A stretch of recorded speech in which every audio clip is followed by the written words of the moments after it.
Neutral भी नहीं आया, गेट पर न्यूट्रल पे लिखा होता है, निकल गया केबल। ये देख संजय सिंह,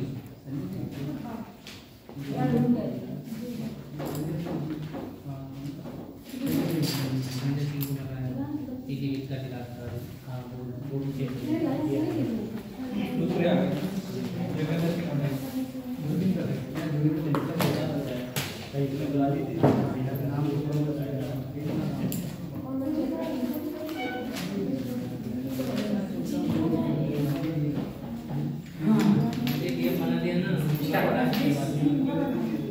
ठीक है, फिजिक्स स्टार्ट करते हैं।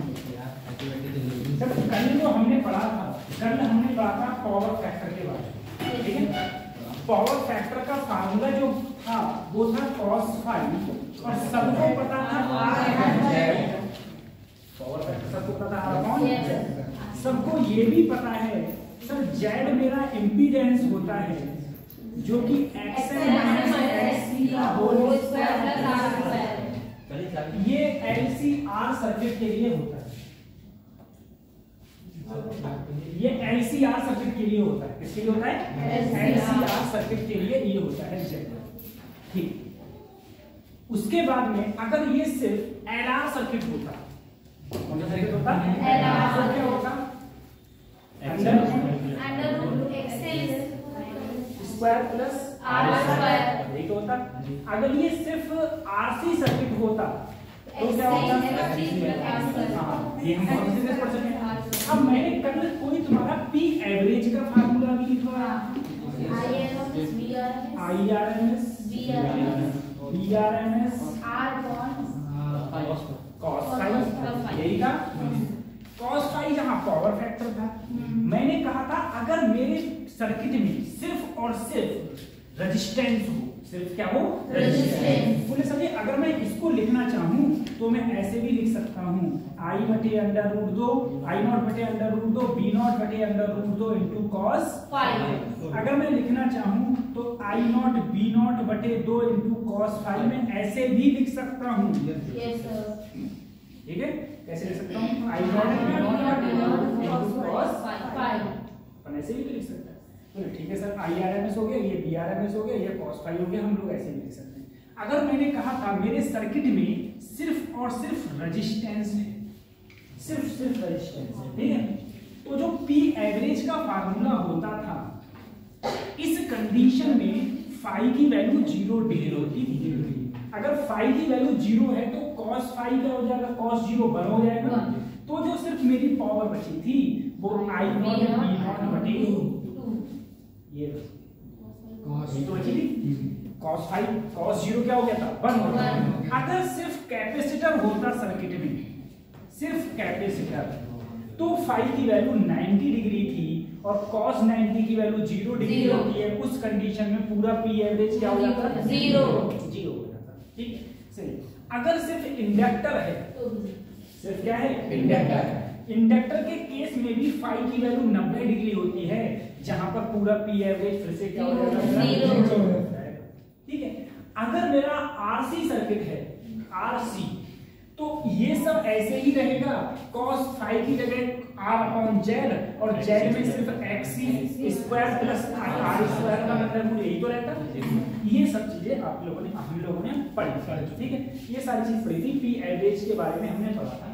क्वेश्चंस P एवरेज पर आते हैं, पावर फैक्टर पर बहुत सारे क्वेश्चंस बनते हैं, बहुत सारे क्वेश्चंस पूछे गए हैं कुछ पिछली सालों में, ठीक है।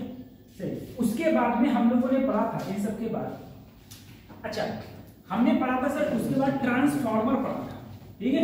ट्रांसफार्मर अच्छे से एक्सप्लेन कर नहीं पाए थे, अब हम ट्रांसफार्मर के बारे में थोड़े अच्छे से बात करते हैं। और सर ट्रांसफार्मर जो था मेरा, वो बेसिकली AC करंट को कन्वर्ट कर रहा था किसमें? AC करंट, AC को AC में। तो सर फायदा क्या निकला? अगर AC को कर रहा था तो AC को आई नहीं थी।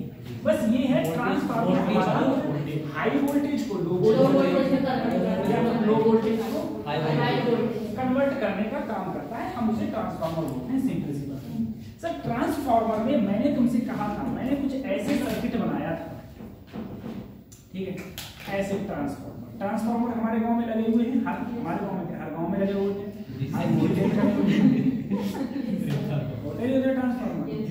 ट्रांसफार्मर लगे होते हैं। अब ट्रांसफार्मर में क्या होता है, यहां से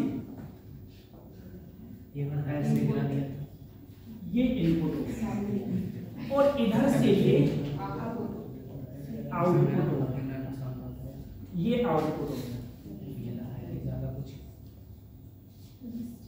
ये आउटपुट। जहां से इनपुट है उसे हम लोग बोलते हैं प्राइमरी,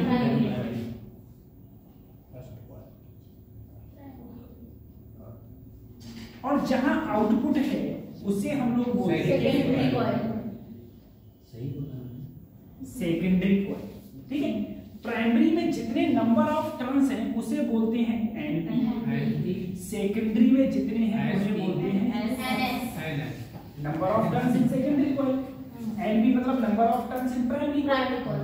यहां से अगर कोई करंट गया, कल मैंने बताया यहां से कोई करंट जाएगा, वो करंट जब इसमें से पास होगा तो उस करंट के कारण इसमें मैग्नेटिक फील्ड लाइंस चेंज हो रही होगी, क्योंकि ये एसी करंट है। और अगर मैग्नेटिक फील्ड लाइन चेंज हो रही होगी तो मैग्नेटिक फील्ड लाइंस ऐसे इसमें भी पास हो रही होंगी, जितनी यहां से पास हो रही होंगी उतनी पास होगी और चेंज भी हो रही है। तो अगर मैंने इससे पहले पढ़ा था सर, E इक्वल टू होता था minus N D phi over D T, ठीक है, मैग्नेटिक फील्ड। ये मैंने प्राइमरी के लिए लिया है, तभी तो मैंने नंबर ऑफ टर्न्स एनपी लिए हैं। ऐसे ही अगर मैं सेकेंडरी के लिए लूं तो माइनस का S D phi over D T, sir ये प्राइमरी के लिए, ये सेकेंडरी। लेकिन D phi over D T इसलिए सेम है क्योंकि जितनी मैग्नेटिक फील्ड लाइंस इससे पास होगी उतनी ही मैग्नेटिक फील्ड लाइंस इससे पास होगी। क्यों? ये किस मैग्नेटिक से बना है? फेरोमैग्नेटिक। जो फेरोमैग्नेटिक मैग्नेटिक की प्रॉपर्टी होती है वो मैग्नेटिक फील्ड लाइंस को बाहर से बाहर नहीं जाने देती। अगर मैं इन दोनों को करूं बटे का, माइनस से माइनस कटा तो आया एनपी अपॉन एनएस। इसे ही हम लोग बेटा वोल्टेज भी बोलते हैं, यानी कि बीपी अपॉन बीएस बराबर एनपी अपॉन एनएस। सिंपल सी चीज, ठीक है, मैंने ये सब कल बताया। उसके बाद में मैंने बात करी थी इसकी कि अगर मैं यहां पर बीएस की बात करूं तो बीएस हो जाएगा BP NS upon NP, BP NS upon NP. ये दृष्टिकोण कर लिए। अब मैंने कहा था ट्रांसफार्मर दो टाइप के होते हैं, एक होता है स्टेप अप और एक होता है स्टेप डाउन। स्टेप अप का मतलब ये होता है कि जो करंट कम आए और करंट को ज्यादा बढ़ा दे, मतलब वोल्टेज को बढ़ा दे, करंट नहीं वोल्टेज, इसको वोल्टेज को बढ़ा दे। ठीक है, जैसे मान लो तुम्हारे पास में 100 वोल्ट आ रहा है, 100 को उसने 250 कर दिया तो वो क्या हो गया? Step up. अब 11,000 को उसने 220 कर दिया तो क्या हो गया? Step down. तुम्हारे जो तुम्हारे गली मोहल्ले में जो ट्रांसफार्मर लगा होता है जिससे तुम्हारे घर पर लाइट आ रही है वो होता है स्टेप डाउन, क्योंकि वहां पर 11,000 वोल्टेज ट्रांसफार्मर में अंदर आती है और वो 220 में कन्वर्ट करता है। ठीक है, अब जरा सोचना, एक बात सोचना सर, मैं स्टेप डाउन ट्रांसफार्मर का यूज करता हूं। स्टेप डाउन का मतलब है जो आउटपुट निकल रहा है वहां वोल्टेज कम हो, और यहाँ के वोल्टेज को हम क्या बोलते हैं? बीएस। क्या बोलेंगे? बीएस। यहाँ के वोल्टेज को बीबी, ठीक है, वोल्टेज इनपुट, और यहाँ वोल्टेज आउटपुट, या वोल्टेज इन प्राइमरी कॉइल, वोल्टेज इन सेकेंडरी कॉइल। ठीक है, अब मुझे बताओ, मेरे घर में, मेरे जो मोहल्ले में जो ट्रांसफार्मर लगा हुआ है वो ट्रांसफार्मर 11,000 को 220 में कन्वर्ट कर रहा है। वोल्टेज को क्या कर दिया उसने? डाउन। अगर डाउन कर दिया तो उसे मैंने बोला स्टेप डाउन ट्रांसफार्मर। तो जो बाहर निकल रहा है, भाई हमारे घर में बाहर निकल के तो ट्रांसफार्मर से लाइट आ रही है, ठीक है, या वोल्टेज आ रहे हैं, तो मैंने कहा बीएस क्या हो? कम। अब ये कम कब होगा? ये तो जो है वो है, ये तो जो है वो है। ठीक है, ये जो मतलब जो मेरा प्राइमरी जो आ रहा था, जो आ रहा है वो तो आ रहा है। इन टर्मों में देखो, टर्मों तो कैसे? एनएस बटे मुझे बेटा, अगर एनएस की वैल्यू कम हो, एनएस की वैल्यू क्या हो? कम। एनपी की वैल्यू क्या हो? ज्यादा हो। एनएस की वैल्यू कम हो और एनपी की वैल्यू ज्यादा हो तो 100% सर जब कम में से ज्यादा को भाग करेंगे तो वैल्यू कम आएगी। ये पूरी वैल्यू देखो क्या हो जाएगी, कम हो जाएगी। और उस कम की जब इससे गुणा करूंगा तो कम ही तो आंसर आएगा। Yes sir. खुद बताओ, मुझे वैल्यू कम करनी है, तो कम मैं कैसे करूंगा? जब मैं ns को कम करूं, np को क्या करूं, बढ़ाऊं। इसका मतलब ये है, मुझे खुद बताओ, जैसे मान लो इधर से मान लो 500 वोल्टेज आ रहे हैं, 500 वोल्टेज आ रहे हैं, यानी कि np क्या हो गया 500। मैंने तुमसे कहा जो ये ns है, जो इधर वाली कॉइलें हैं, इधर कॉइलें हैं 10 और उधर कॉइलें हैं 1000। उधर कितनी है 1000 टर्न, ठीक है। कॉइल का टर्न उधर 1000 है और इधर कितने हैं 10। सर अगर मैं कितना आया, यानी कि 500 वोल्ट किसमें कन्वर्ट हो गया, हो गया नहीं होगा। ये कब हुआ, ये तब हुआ जब ns कम हुआ और np क्या हुआ ज्यादा। सही है, इसे हम लोग बोलते हैं, इस चीज को हम लोग बोलते हैं स्टेप डाउन ट्रांसफॉर्मर। ठीक है, अब हम बात करेंगे next step up. Step up का मतलब क्या है? स्टेप अप का मतलब है बेटा ये कम हो और ये क्या हो जाए ज्यादा। तो सर जी मुझे प्राइमरी देखो, अगर ns ज्यादा हो गया np कम, जैसे मान लो ये 100 है ये 5 है तो 20 आएगा, और 20 की गुणा जब मैं np से करूंगा तो मुझे ज्यादा मिलेगा। तो ऐसा कब होगा स्टेप अप, इसमें ये होता है जब ns मेरा ज्यादा हो और np मेरा क्या हो कम। np मेरा क्या हो कम, ठीक है। तो इसे हम लोग क्या बोलेंगे step up transformer, step up transformer, ठीक है। अब मैं एक छोटा सा तुमसे क्वेश्चन पूछता हूं, मान लो ये तो सब लिखवा दिया था मैंने कल। Yes sir.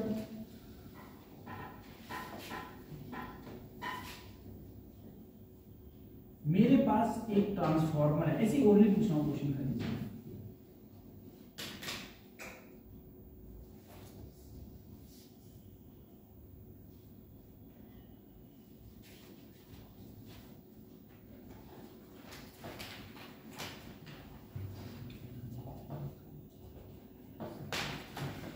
देखो सर, अगर ये इनपुट है, मैं 11, मैं इधर ये इनपुट है और इधर क्या है आउटपुट।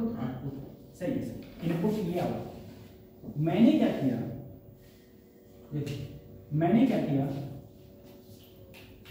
सर इधर इनपुट है तो इधर नंबर ऑफ टर्न्स क्या है ज्यादा, यानी कि np ज्यादा है और ns क्या है कम। ns क्या है कम। तो कौन सा ट्रांसफॉर्मर है step down transformer. Step down हो गया। ns कम हो np क्या हो ज्यादा, तो np ज्यादा हो ns कम हो, इसे बोलते हैं स्टेप डाउन ट्रांसफॉर्मर। ठीक है। अब क्या हुआ, ट्रांसफॉर्मर लगाने वाले आए, उन्होंने गलती कर, ठीक है, उन्होंने क्या किया, उन्हें इनपुट देना चाहिए था इधर, लेकिन उन्होंने गलती से इनपुट दे दिया इधर दे दिया इनपुट, गलती से इधर दे दिया इनपुट। तो इधर से क्या निकलेगा बच्चों आउटपुट निकलेगा। अब जिधर इनपुट दिया है वही क्या कहलाएगी अब np, और ये क्या कहलाएगी भाई, यहां से बाहर निकलेगा वो क्या कहलाएगा ns। इस कंडीशन में क्या हो गया, np कम हो गया किससे, अब ये क्या बनेगा स्टेप अप, यानी कि अब उधर से ट्रांसफार्मर से कितनी आई थी 11, कितनी आई थी 11, अब वो बनेगी लाखों में, किसमें बन जाएगी, सारे वायर जल जाएंगे, सारे इंस्ट्रूमेंट हो जाएंगे,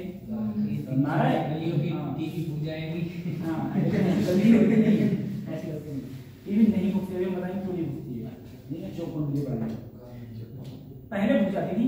पहले जमाने में मैं देखता था कि मैंने गांव में कई बार हुआ कि वोल्टेज एकदम से ज्यादा आ जाते थे, पटाखे छूटने लगते थे, क्योंकि पहले के लोग बल्ब डायरेक्ट लगा के चलाते थे, दिन रात बल्ब जलता ही रहता था, क्योंकि जो बिल आता था वो महीने पे आता था, महीने के हिसाब से वो फिक्स आता था। तुम कभी मत जलाओ, तब भी उतना ही आना है, ज्यादा जलाओगे तब भी उतना ही आना है। पहले ये होता था, तुम लोगों को छोटे छोटे होकर अगर ध्यान हो तो ऐसा होता हाँ, ध्यान है सर। ध्यान है। और फिर क्या हुआ, फिर गवर्नमेंट ने अब उस समय चोरी भी बहुत होती थी, चोरी होती थी। गाँव में लाइट की चोरी अब भी बहुत होती है, कड़िया डालने लगे, ठीक है। तो कड़िया वो लोग डालते थे जिनके पास में कनेक्शन ही नहीं होता था, ठीक है। अब तो कड़िया वो लोग डालते हैं जिनके पास कनेक्शन है, लेकिन वो सोच रहे हैं मीटर में रीडिंग ज्यादा नहीं आ जाए इसलिए पहले कड़िया डाल लो, समझे। मोटर चलाने के लिए, हीटर चलाने के लिए, इसलिए कड़िया वड़िया डालने के लिए ये चीजें। तो पहले ऐसे तो आबादी बल्ब सबके फूटते रहते थे, किसी की टीवी चल रही, टीवी फूट गई, ठीक है। किसी का जो चीज चल रही है वो फूकी जाती थी, फूकता जाता था, ठीक है। ये अब तो बहुत एडवांस हो गया, तो जितना जैसे वोल्टेज तेज आता है तुरंत कोई फाल्ट हो तुरंत उधर एमसीबी गिर जाती है, बस तुम्हारा पूरा घर से आराम से देखो फिर उठा दो। ये ऐसा अब तो ऐसा होता है, पहले ऐसा नहीं था, ठीक है। तो मेरा ये हो गया, ठीक है। आउटपुट तो ये इस टाइप से ये ऐसे होता है। उसके बाद अगर मैं तुमसे ये कहूँ, यदि एफिशिएंसी, इसी क्या है, यदि एफिशिएंसी, इतना तो मैं कल बता दिया तुम लोगों को, मैं कहूँ यदि एफिशिएंसी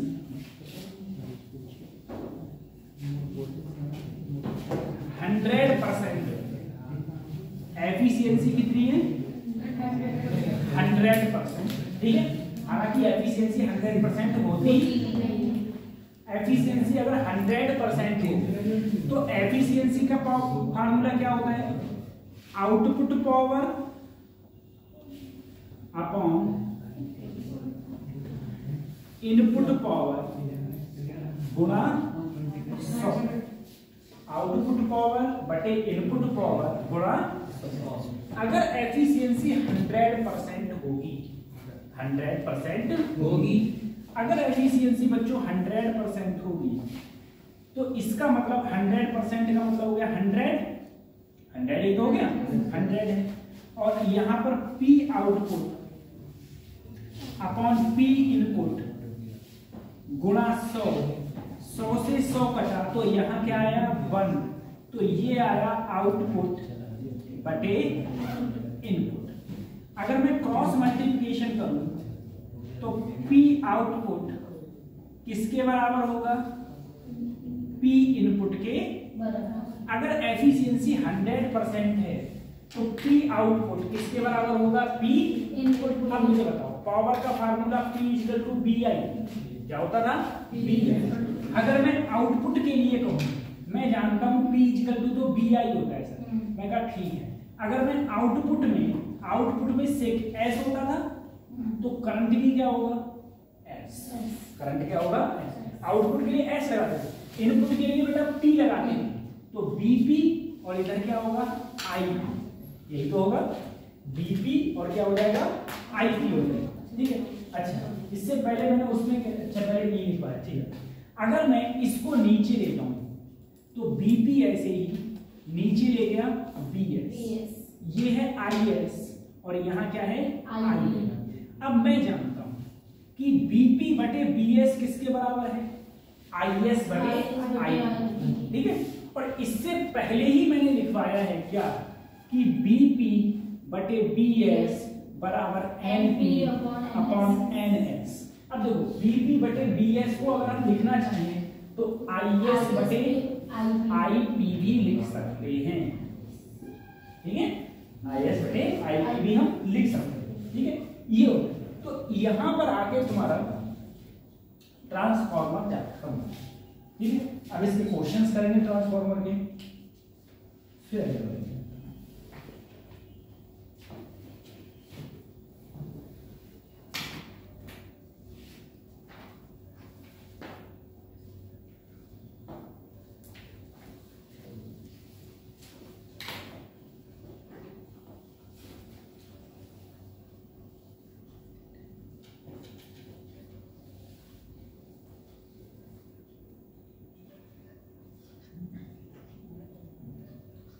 ये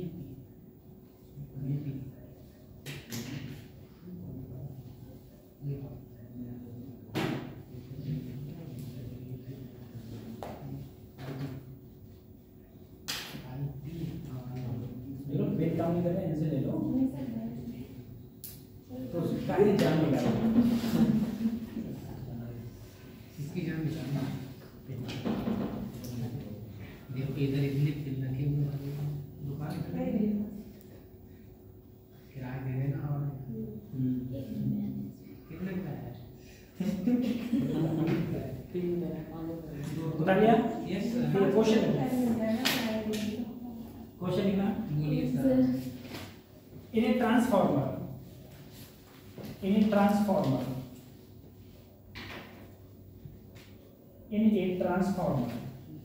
the number of turns in a transformer, the number of turn in primary and secondary, number of turn in primary and secondary are 500 and 2000. 500 and 2000. If current in primary age,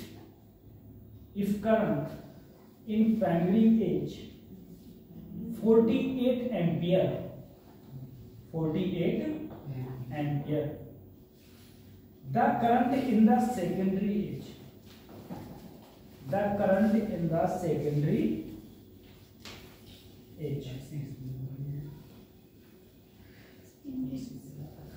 secondary बताओ कितना current होगा, ये बताओ।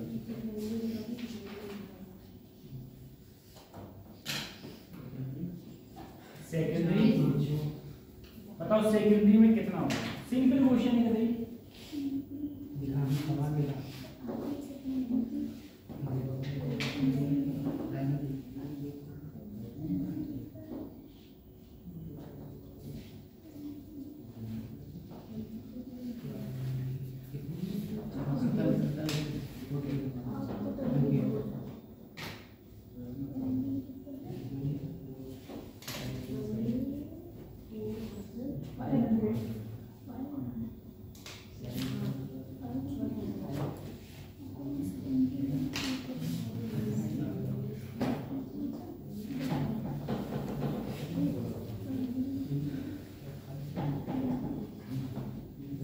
देखो तुम्हें क्या क्या दिया है, क्या क्या पूछा है, छुट्टी आंसर है।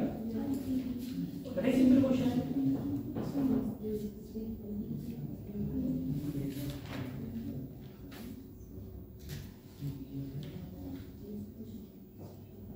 लगाओ फार्मूला फिर। ठीक है, कौन सा फार्मूला लगाएंगे?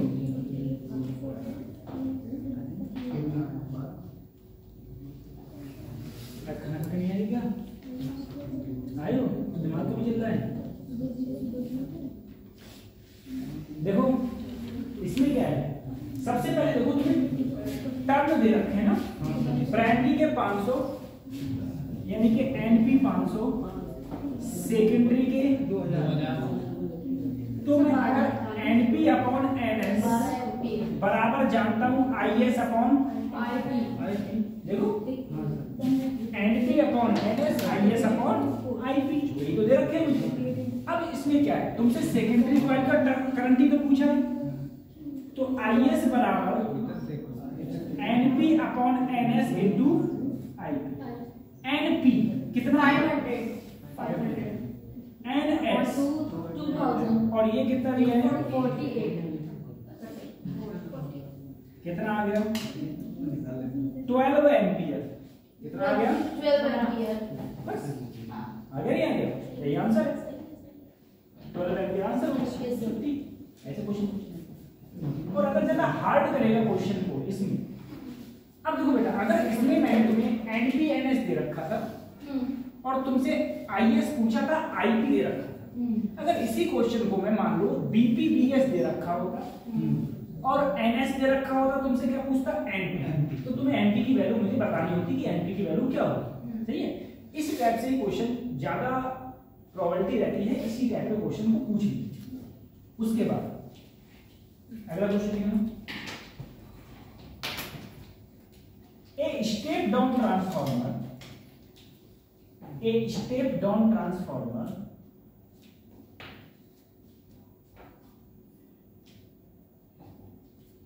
having step down transformer having primary and secondary turn ratio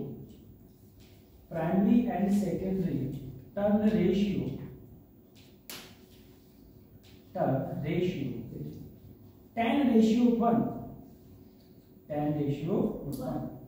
The input voltage is applied 250 volt and output current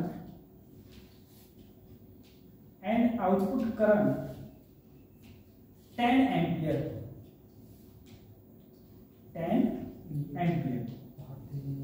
Calculate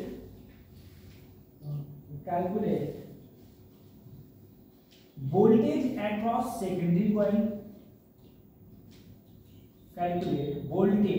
across secondary coil.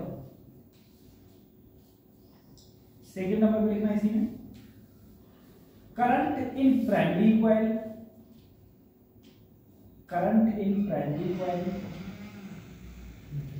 and output power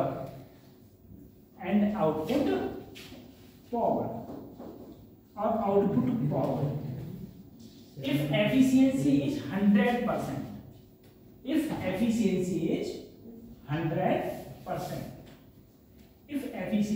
100%. यदि 100% एफिशिएंसी है तो ठीक है। करो कैसे बोलो क्वेश्चन। फरवरी में आपके वो आने वाले हैं फॉर्म नीट के फॉर्म आने वाले हैं ठीक है। फरवरी में नीट के फॉर्म आने हैं। बच्चा तो है 22 से 23 लाख 24 लाख ऐसे स्टूडेंट।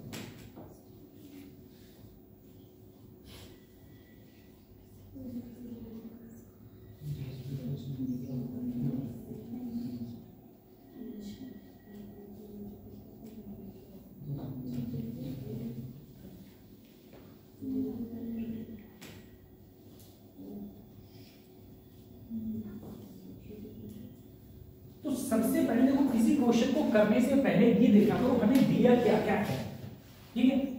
अब इस क्वेश्चन की बात अगर मैं करूं तो इस क्वेश्चन में सबसे पहले तो तुम्हें रेशियो दिया है प्राइमरी एंड सेकेंडरी टर्म का, यानी कि सर तुम्हें दिया है NP/NS जो किया दिया है 10/1 यही तो दिया है। उसके बाद में बेटा तुम्हें इनपुट वोल्टेज मतलब बीपी 250 वोल्ट दिया है। फिर तुम्हें आउटपुट करंट मतलब IS जो कितना दिया है 10 एम्पियर। ये सब चीज तुम्हें दी ठीक है। अब तुमसे सबसे पहले क्या पूछा, सबसे पहले पूछा तुमसे वोल्टेज अक्रॉस सेकेंडरी कॉइल, यानी कि तुमसे पूछा BS और इधर तुमसे क्या पूछा IB। इनपुट करंट पूछा है और आउटपुट वोल्टेज। अब क्या दिक्कत है सभी, देखो NPMS दिया है, BP दिया है, क्या निकालना है BS। इसमें रख दो, इस वाले में देखो, इस वाले में अगर मैं रखूं तो आप ही तो बोले सर BP/BS बराबर NP/NS। सर NP/NS दिया है 10/1 ये तो रेशियो दिया है। उसके बाद में अगर तुमसे BP की बात कही जाए तो ये हो गया 250। अगर BS की बात करी जाए तो BS कितना आ जाएगा बेटा 25 वोल्ट हो गया। BS हो गया 25 वोल्ट ठीक है। बस एक क्वेश्चन में इतना ही पूछेगा ठीक है। अब मान लो इस क्वेश्चन में BS ना पूछ के तुमसे क्या पूछ लेता IB पूछ लेता, तो IB अगर हम लोग कैसे निकालेंगे तो क्या दिक्कत है सर। देखो हम लोग क्या लिखेंगे, हम लोगों ने लिखा NP/NS बराबर IS/IP। अगर मैं IP निकालूंगा तो IS/NS/NP। सर IS क्या है 10 NS क्या है नहीं पता, लेकिन मुझे NP बटे NS तो पता है। हाँ सर, जी सर। तो NS बटे NP क्या हो जाएगा 1/10। 1/10 क्या हो जाएगा 1/10। हाँ देखो बेटा खुद बताओ कहाँ गया। हाँ ये NP बटे NS क्या है 10/1। तो NS बटे NP क्या हो जाएगा 1/10। तो 1/, कितना आ गया 1 N, कितना आ गया 1 भाई करंट है तो कितना आ गया 1 N। अब तुमसे नेक्स्ट सेशन क्या पूछ दिया पावर। तुम बोले पावर का फार्मूला मैं तो सिंपल जानता हूं सर BI होता है BI, लेकिन अगर तुम यहां P लिखोगे तो यहां भी P लिखोगे तो BP IP, अगर यहां S लिखोगे तो यहां भी S लिखोगे, ठीक है। तो अगर मैं यहां P लिखूं और यहां भी क्या लिखूंगा फिर P। सर BP की जो मेरी वैल्यू थी वो थी 250। सर IP की वैल्यू ये आई है 1, क्या आई है देखो BP की वैल्यू 250, IP की वैल्यू कितनी आई है 1। तो यहां पर कितना आ गया, यूनिट पावर की क्या होती है सर वाट, क्या होती है तो वाट। ये मेरा आंसर है, ये मेरा IP आ गया, वो मेरा DS आ गया, ये मेरी क्या आ गई पावर आ गई, ये पावर। एफिशिएंसी 100% है, तभी तो बेटा पावर आउटपुट इनपुट दोनों बराबर करे मैंने।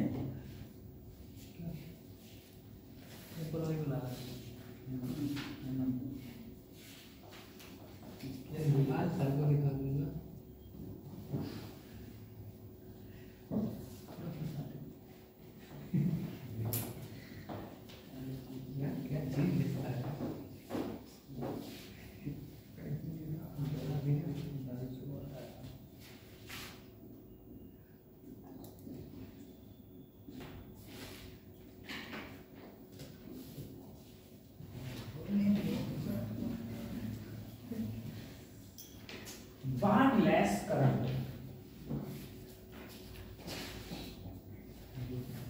हेडिंग पड़ेगा वाट लेस करंट।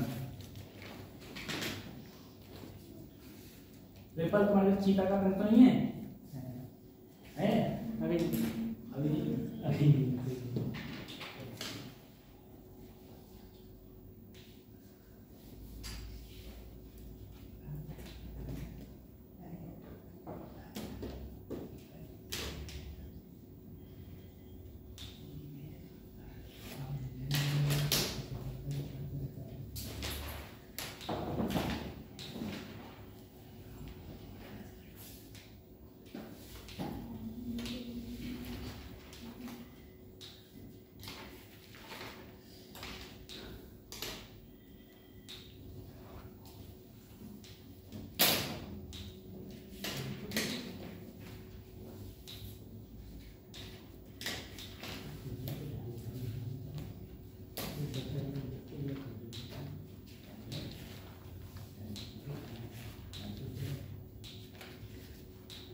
हो गया, ठीक है।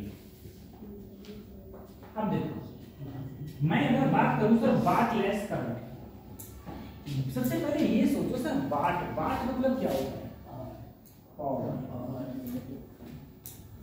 लेस मतलब खत्म, यानी कि पावर बिना पावर का करंट, बिना पावर का यानी कि करंट है लेकिन पावर क्या हो जीरो, पावर क्या हो उसे ही तो हम बोलेंगे।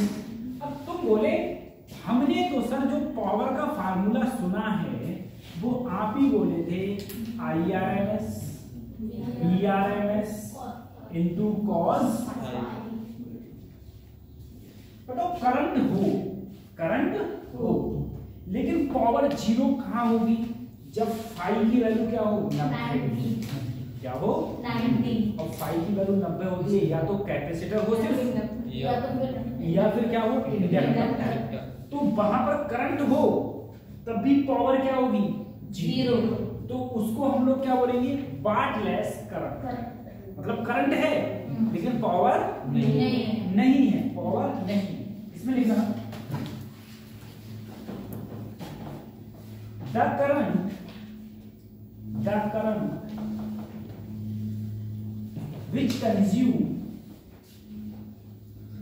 current which consume no power,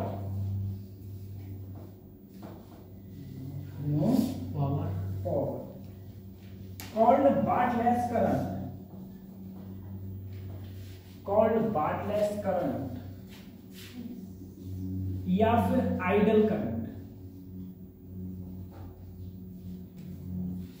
उसे हम लोग बार्टलेट्स करंट या फिर क्या बोलेंगे, आइडल करंट बोलेंगे।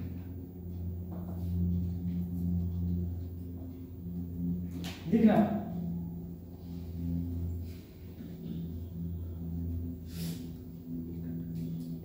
if the resistance in AC circuit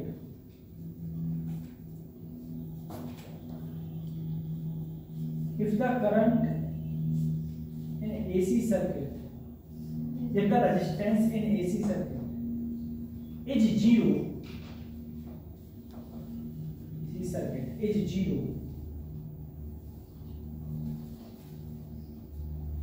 comma, its power factor will be zero,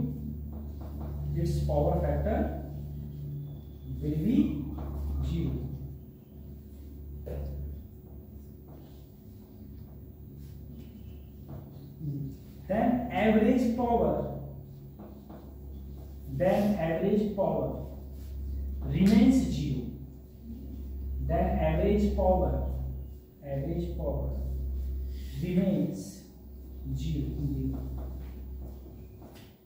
there is no energy dissipation, DISSIPATIO, dissipation in the circuit, ठीक है। खुद बताओ बच्चों, अगर यहां पर फाई की जगह 90 हो, फाई की जगह क्या हो 90, तो पूरी की पूरी पावर ही तुम्हारी क्या हो जाएगी, 0। इसी को हम लोग बार्टलेट्स करंट बोलेंगे। अब ये फार्मूला लिखो, PRA बराबर DRMS IRMS cos phi।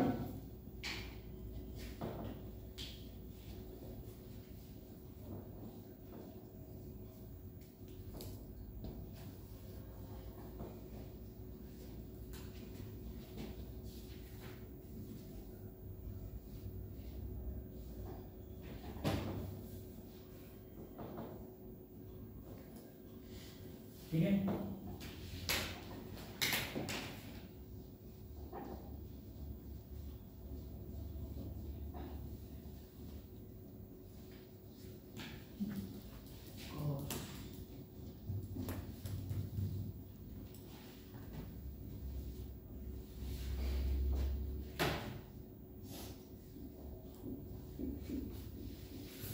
Heading choke coil,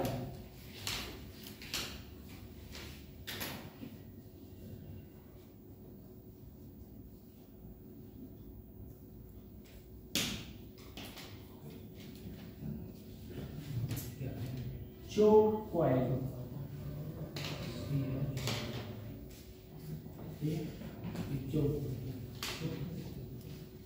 सही। अब देखो चोक कॉइल का हम लोग अपने प्रेजेंट जिंदगी में कहाँ यूज करते हैं चोक कॉइल का। तो ऐसा है कि मान लो मेरे पास एक बल्ब है,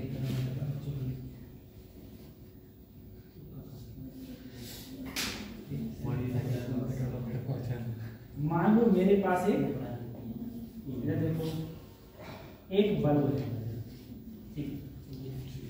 इस बल्ब पे मैंने कोई एसी करंट दिया, ये मेरे पास कोई बल्ब, इस बल्ब को जब मैंने एसी करंट दिया, अब वो करंट जो यहां से गया, मान लो यहां पर इस बोल्ट पर, इस बल्ब पर लिखा हुआ है 100 वोल्ट, लेकिन अगर मैं इसे 100 वोल्ट से ज्यादा दे दूं, करंट ज्यादा पहुंच गया, तो ये क्या हो जाएगा, फूक जाएगा। ये क्या हो जाएगा, नहीं ज्यादा अमाउंट में दे दोगे तो क्या हो जाएगा, ये फूक जाएगा। अब ये फूक जाएगा, अब दिक्कत ये आ रही है कि हम इसे बचाएं कैसे। तो इसे बचाने के लिए मैंने क्या किया सर, बचाने के लिए यहाँ पर क्या करूं मैं, करंट कम पहुंचे, करंट क्या पहुंचे कम, तो इसके अंदर पोटेंशियल कम होगा। अब करंट कम कब होगा, करंट एक दो कंडीशन में कम हो सकता है। पहली कंडीशन तो ये है कि मैं यहाँ क्या लगा दूं, रेजिस्टेंस, रेजिस्टेंस लगा दिया। अगर मैंने इसमें रेजिस्टेंस लगा दिया तो सर जी इसका भी रेजिस्टेंस, इसका भी रेजिस्टेंस, यहाँ पर पोटेंशियल क्या हो जाएगा, ड्रॉप। जब पोटेंशियल ड्रॉप हो जाएगा तो यहाँ पर पोटेंशियल कम होगा, क्योंकि पोटेंशियल कितने भागों में विभाजित हो गया, दो भागों में। इससे ये चलता रहेगा, ये बात बिल्कुल सही है, चलता रहेगा, कोई दिक्कत नहीं है। लेकिन एक चीज सोचो, अगर रेजिस्टेंस ये रेजिस्टेंस है, तुम्हें पता है अगर किसी रेजिस्टेंस से करंट फ्लो होता है तो वो रेजिस्टेंस के करंट फ्लो होने के कारण यहाँ पर पावर होती है, या हीट क्या होता है, हीट प्रोड्यूस होती है। हीट क्या होती है, प्रोड्यूस। क्यों, क्योंकि अगर मुझे बताओ किसी सर्किट में सिर्फ रेजिस्टेंस हो, सिर्फ क्या हो, अगर रेजिस्टेंस है किसी सर्किट में अगर रेजिस्टेंस है तो उस रेजिस्टेंस के कारण पावर तो होती थी। पावर का फार्मूला क्या होता था सर, P एवरेज बराबर I नॉट B नॉट बटे 2, क्योंकि cos 0 हो जाता था और cos 0 की वैल्यू 1 होती थी, क्या होती थी, 1। तो और तुम्हें वैसे भी पता है कि अगर कहीं पर भी सर अगर रेजिस्टेंस रखा हुआ है और उससे अगर मेरा कोई करंट फ्लो होगा तो करंट फ्लो होने के बाद ही इसमें क्या होगा, हीट प्रोड्यूस होगी। ठीक है, अब इसमें प्रोड्यूस होगी हीट, जब इसमें हीट प्रोड्यूस होगी तो ये इंस्ट्रूमेंट पूरा गर्म नहीं हो जाएगा, क्या हो जाएगा, गर्म। ऊपर से पावर का भी क्या करेगा, लॉस करेगा। पावर क्या करेगा, लॉस। ऊपर से पावर का भी क्या कर रहा है, ये लॉस कर रहा है। ठीक, तो तुमको दिक्कत हो रही है बहुत ज्यादा, तो इसीलिए हम लोग रेजिस्टेंस को नहीं लगाते।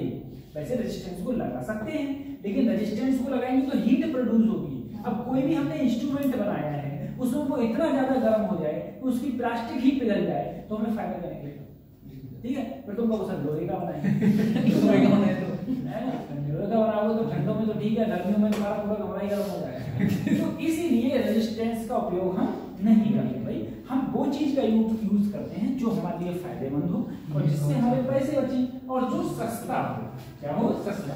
तो इन्होंने कहा सर ऐसा करो, इसे खत्म करो। बोले हम रेजिस्टेंस नहीं लगाएंगे। अब रेजिस्टेंस ना लगा के हमने यहाँ पर एक इंडक्टर लगा दिया। क्या लगा दिया, इंडक्टर। अब मुझे बताओ, अगर सर मैंने इंडक्टर लगा दिया, यहाँ पर रेजिस्टेंस अगर मैं R मान लूं, बल्ब का रेजिस्टेंस क्या मान लिया, तो क्या ये RL सर्किट हो गया, यस, RL सर्किट हो गया। मुझे बताओ क्या टोटल रेजिस्टेंस अगर मैं कहूँ क्या वो इम्पीडेंस होगा सर, क्या इम्पीडेंस XL का स्क्वायर प्लस R स्क्वायर होगा सर, यही तो होगा। तो मुझे बताओ यहाँ पर रेजिस्टेंस क्या हो गया, बढ़ गया। रेजिस्टेंस बढ़ा तो करंट यहाँ से कम जाएगा, करंट कम जाएगा तो पोटेंशियल इसमें कम ड्रॉप होगा, ठीक है। यानी कि यहाँ पर ये बल्ब हमारा सेफ बच जाएगा। अब सर अब हमने क्या इससे हीट प्रोड्यूस नहीं होगी, तो देखो एक बात समझो, मैं कहूँ अगर इंडक्टर है, इंडक्टर में पावर कितनी कंज्यूम होती है, तुम बोले जी, क्या होती है, क्यों, क्योंकि वहां पर cos फाई की वैल्यू क्या हो जाती है, ठीक है। जहां फाई की वैल्यू 90 हुई, cos 90 हुआ, cos 90 की वैल्यू 0, तो इससे पावर कंज्यूम होगी नहीं। जब इससे पावर ही नहीं होगी कंज्यूम, ठीक है, यानी कि इसमें से जब पावर नहीं होगी ये गर्म भी नहीं होगा, ये गर्म भी नहीं होगा और ये पावर का भी लॉस नहीं करेगा। जब पावर का ही लॉस नहीं होगा, मैं कहूंगा अरे सही है, मेरा बल्ब भी बच गया और मेरी पावर भी लॉस नहीं हुई और ना ये गर्म हुआ, ना ये थोड़ा बहुत गर्म होता है, इतना ज्यादा गर्म नहीं हुआ, तो तुम्हारा फायदा हो गया, तुम्हारा बल्ब बच गया। तो यहाँ पर ये कॉइल लगाई जाती है, इसको ही हम लोग एक प्रकार से क्या बोलते हैं, चोक कॉइल। क्या बोलते हैं, चोक कॉइल, जो किसी भी इंस्ट्रूमेंट को फूकने से बचाती, फूकने से क्या होती है, बचाती है। लिखना, choke coil is a device, choke coil is a device, choke coil is a device having high inductance, having high inductance and negligible NEGLIGIBLE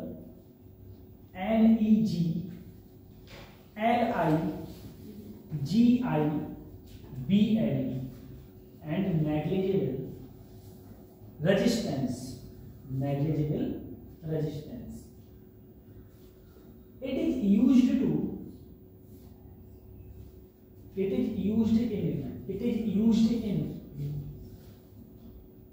AC circuit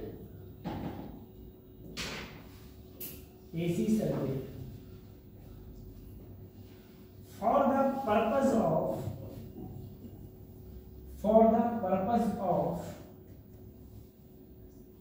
adjusting current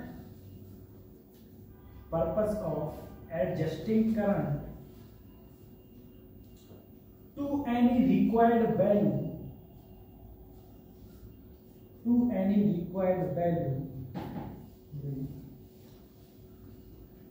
in such a way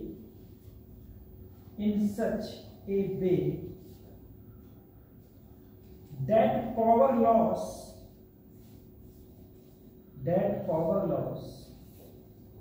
in circuit can be minimized.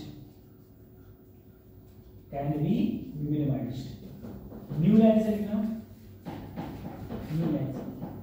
It is based on the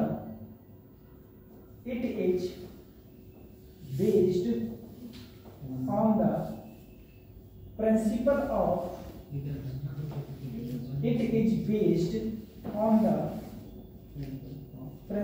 of Bartlett's current.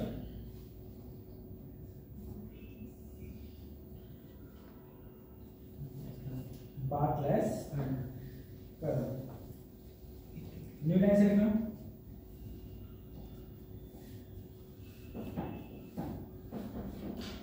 एक copper coil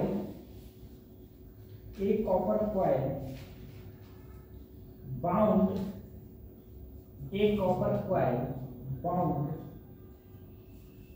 over a soft iron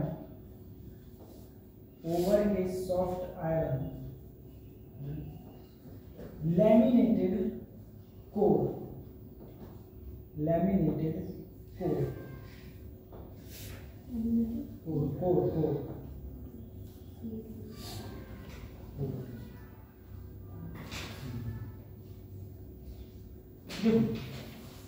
ऐसा होता है.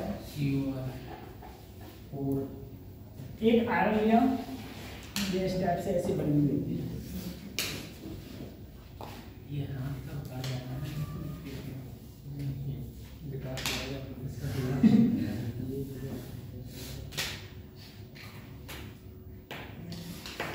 ये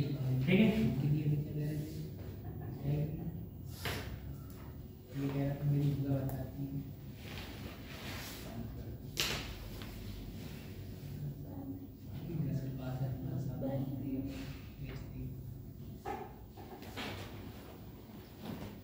इसमें रुपए डाल खुल जाएगा मैडम.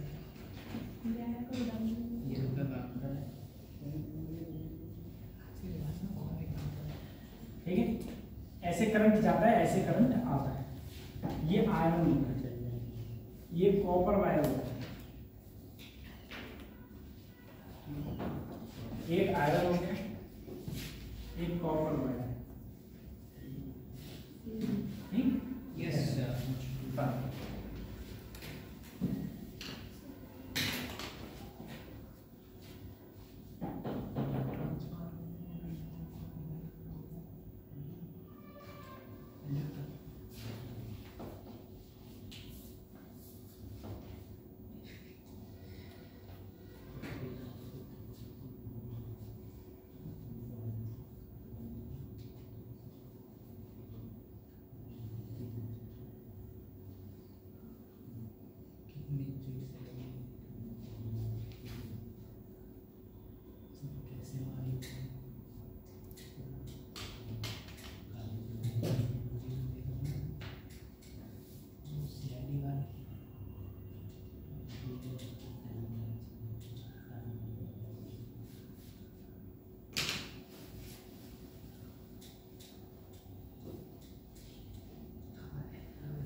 गया?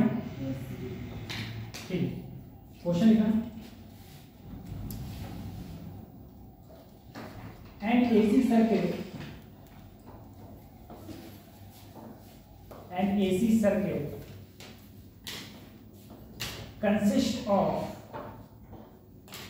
consist of A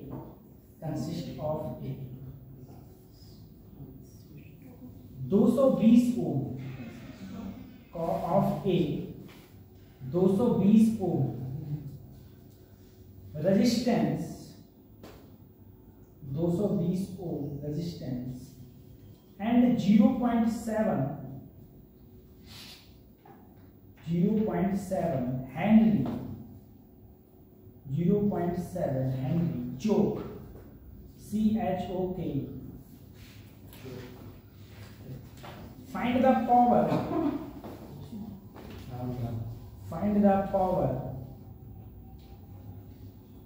absorbed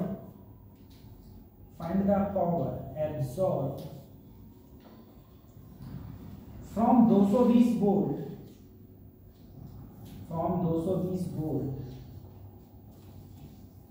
and 50 hertz source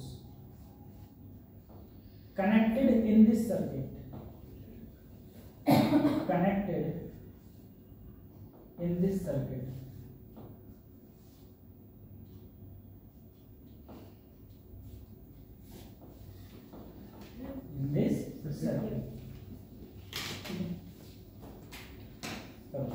अच्छा, आपके कोर्स में जो सीरीज में है, पैरेलल में कुछ नहीं, ठीक है? कोर्स में ही पैरेलल में नहीं।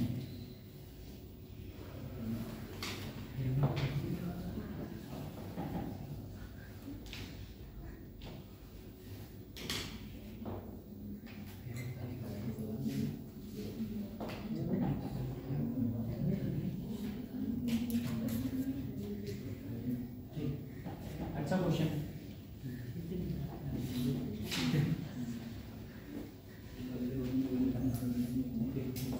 देखो ऐसा है, तुमसे इसमें पावर पूछा है ना, सिंपल सा चीज सर, पावर पूछी। अगर मैं पावर का फार्मूला कहूं, आप बोले सर BRMS IRMS cos 1, ये होता है, सिंपल सी। अब तुमने कहा सर सबसे पहले तुम्हें दिया क्या है, तुमसे कहा है एक AC सोर्स है जिसका AC source of 220 ohm resistance दे दिया और क्या दे दिया, L दे दिया, और क्या दे दिया, L, और पावर एब्जॉर्ब फ्रॉम, तो तुम्हें कितना दिया है, 220 वोल्ट दिया है। मुझे बताओ, क्या मैंने तुमसे कहा था अगर तुम्हें क्वेश्चन में कहीं भी कुछ भी दिया है, लेकिन अगर वोल्ट दिया है या करंट दिया है, लेकिन अगर उसमें क्या नहीं लिखा है, मैक्सिमम, क्या नहीं लिखा है, या पीक नहीं लिखा है, तो उसको समझना वो तुम्हें BRMS दिया है, ठीक है? अगर यहां पर ये होता पीक वोल्टेज तो समझ ले V0 दिया है, ठीक है? यहां कहीं भी पीक नहीं लिखा है, कहीं भी मैक्सिमम नहीं लिखा है, तो क्या दिया है, BRMS तुमको दे दिया है, ठीक है? अब तुमको फ्रीक्वेंसी दे रखी है, फ्रीक्वेंसी कितनी है, 50 हर्ट्ज, बोले ठीक है सर, 50 हर्ट्ज फ्रीक्वेंसी दे। रेजिस्टेंस दे रखा है सर 220 ओम, 220 ओम, और L की वैल्यू दे रखी है 0.7। अब सबसे पहला बात टास्क ये है सर, मुझे BRMS पता है, ठीक है? मुझे cos phi नहीं पता, मुझे IRMS नहीं दे रखा है, तो सबसे पहले क्या निकालूं, cos phi, चाहे IRMS निकाल दो, मर्जी है तुम्हारी।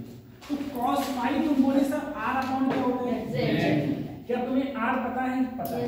क्या तुम्हें Z पता है, नहीं पता है। अब क्या निकालो, Z। अगर तुम Z निकालोगे तो वो इसमें सिर्फ R है और क्या है, L, R और L ही तो है, तो तुम बोले जो Z का फार्मूला होगा वो XL का square plus R square. Sir XL जो होता है वो होता है ओमेगा L, XL क्या होता है, ओमेगा। अगर XL को मैं लिखना चाहूं तो ये होगा ओमेगा L का whole square plus R square, बोले ठीक है। अगर मैं ओमेगा की बात करूं, ओमेगा जो तुम्हारा होता है वो होता है 2 पाई न्यू, ओमेगा क्या होता है, 2 पाई न्यू इनटू L का whole square plus R square, यानी कि ये हो गया अंडर रूट 2 दूनी 4 पाई स्क्वायर न्यू स्क्वायर, बल्कि पहले अंदर वैल्यू निकाल लो, हटाओ पूरा, ठीक है, उसके बाद हम पूरे का स्क्वायर करते हैं, है ना, जल्दी हो जाएगा। देखो 2 ऐसे ही, पाई की वैल्यू 3.14, न्यू की वैल्यू सर 50, एल कितनी है 0.7, ठीक है 0.7, नहीं इस पर हम बाद में कर लेंगे, अभी हमें सिर्फ इसकी वैल्यू निकालनी है ना। अगर हम यहाँ से मल्टीप्लाई करो, इसके इससे मल्टीप्लाई करोगे 100 हो जाएगा, 100 की इससे मल्टीप्लाई करोगे 314 हो जाएगा, 314 हो जाएगा। अब 314 की 7 से मल्टीप्लाई करो, 7 चौक 28, क्या राशि बनी 2, 7 एकम 7 और 2 9, 7 3 21, 1 के बाद दशमलव, लगभग 219.8 आ रहा है। 219.8 का मतलब है इसे मैं 220 तो सर मेरा ये हो गया 220 का होल स्क्वायर, और आर भी मेरा कितना है 220 का होल स्क्वायर। सही है।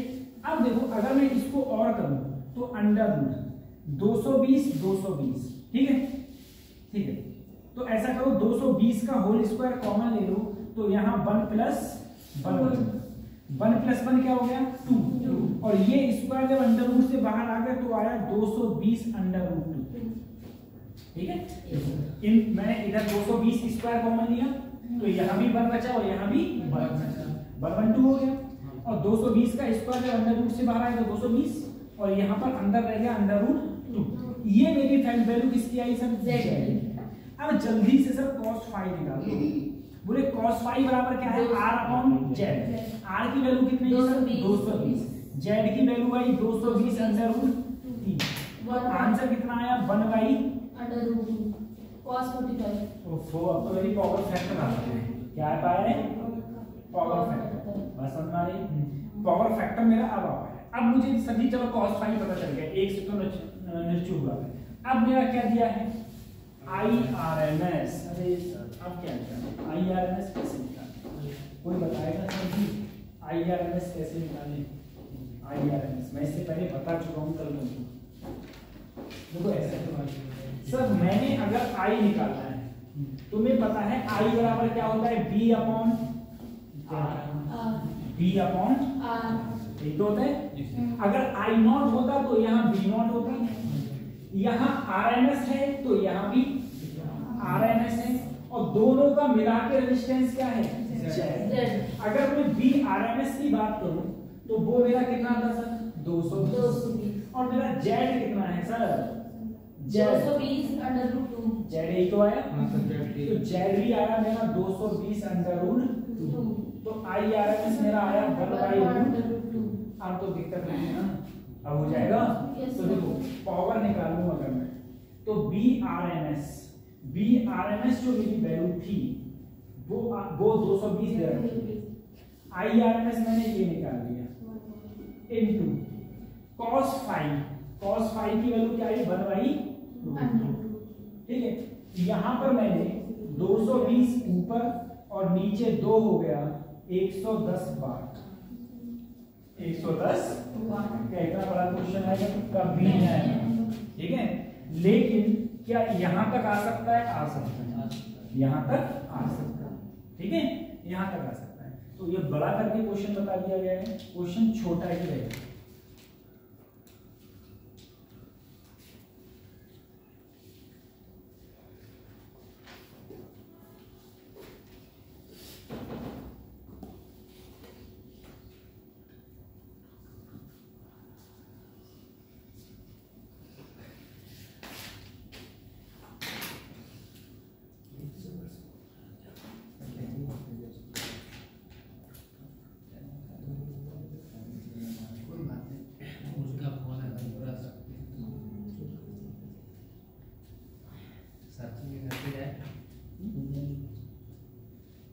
कल पता नहीं किसी क्लास देखो लास्ट दिन है शेड्यूल आया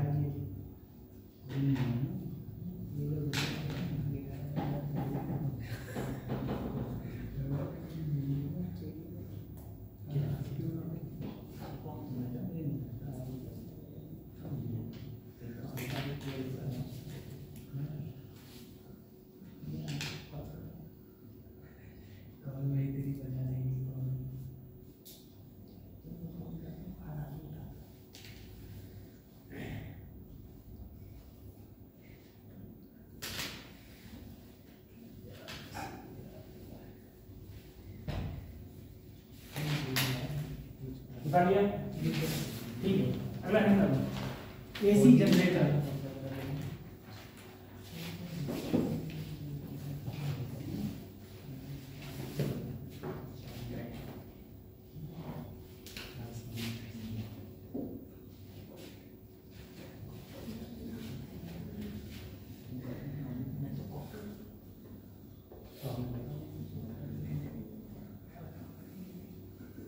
इस पर जो क्वेश्चन पूछा जाएगा वो सिर्फ थ्योरेटिकल ही पूछा जाएगा, ठीक है, सिर्फ और सिर्फ थ्योरेटिकल, क्योंकि इसमें न्यूमेरिकल टाइप का कोई चीज है ही। एसी जनरेटर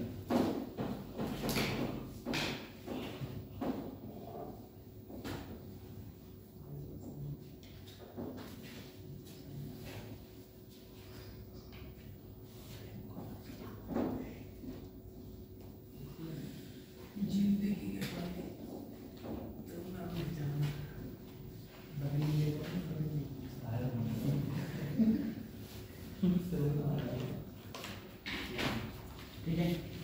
अब देखो एसी जनरेटर के बारे में हम लोग पढ़ते हैं, बात करेंगे किताब क्या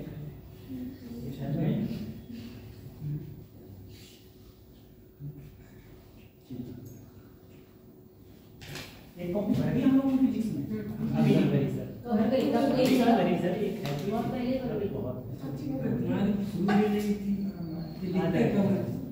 लिखता वो सही है, डिवाइड करके लिखता है।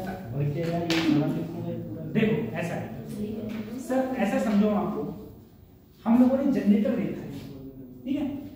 जनरेटर हमारा काम क्या करता है, mechanical energy convert into electrical energy. अब मैकेनिकल एनर्जी कौन सी होती है, मैकेनिकल एनर्जी का मतलब है जो इंजन काम करता है, भाई इंजन जो देखो बिजली, तुम लोगों ने जो सुना है वो किस किस माध्यम से बिजली उत्पन्न हो रही है। पहला न्यूक्लियर रिएक्टर, न्यूक्लियर रिएक्टर में पढ़ा दिया क्या, अभी नहीं पढ़ा है, ठीक है। न्यूक्लियर रिएक्टर से जो हमारे नरोरा में है, ठीक है, मथुरा है, मथुरा डिस्ट्रिक्ट में एक नरोरा जगह है, वहां पर न्यूक्लियर रिएक्टर यूरेनियम 235, ठीक है, हाँ, न्यूक्लियर फ्यूजन होता है, नाभिकीय विखंडन, ठीक है, नाभिकीय विखंडन, उससे हीट उत्पन्न होती है, उससे वाटर को वेपर में कन्वर्ट किया जाता है और वेपर से टरबाइन पर डाला जाता है, टरबाइन घूमती है और बिजली होती है। पहला तरीका, ठीक है, जो हम पढ़ेंगे। दूसरा तरीका जो हम नहीं पढ़ेंगे और जो तुम जानते हो, तुमने देखा होगा, अगर टनकपुर तुम गए हो, ऐसा कौन होगा जो टनकपुर नहीं गया? एक बार गया था 2020 में। गया जरूर होगा। अगर टनकपुर गई हो, नहीं घूमी हो, टनकपुर में किसका घर है रिश्तेदारी में आपका? कोई नहीं टनकपुर में? अभी तो गई थी। तभी तो बोली नहीं गई। तभी नहीं गई, टनकपुर घूम के आना है, ठीक है, कहाँ आपको टनकपुर जाना है, मेरे उधर साइड तुम जाने ही नहीं,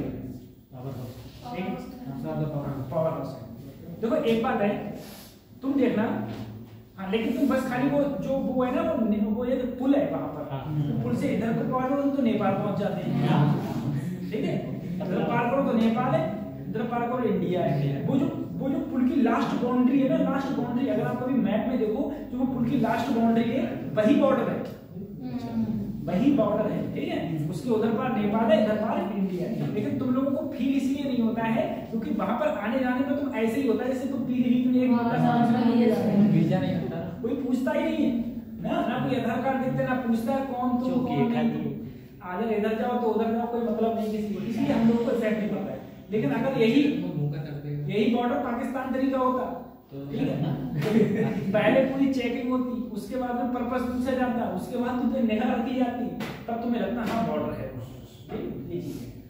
तो उसके पार नेपाल है, इधर इंडिया, तो वहां पर तुम देखोगे बांध बना हुआ है, ठीक है, बांध के इधर पूरी नदी सूखी हुई है और इधर पानी पानी, ठीक है, उस पानी से एक ऐसे साइड में ये पुल है, ऐसे बांध बना हुआ है, इधर के लिए नहर निकली हुई है और वो नहर पर कितनी तेजी से पानी चलता है, तेजी से देख के ये डर लगता है अगर गलती से इसमें गिर गए तो पता नहीं कहाँ जाएगी, पता नहीं कहाँ रुकोगे, नहीं बचना, बचोगे ही नहीं, कहाँ रुकोगे तो छोड़ो, तो कितना ही तैरना आता हो तुम, है ना, पॉसिबल ही नहीं है बचना।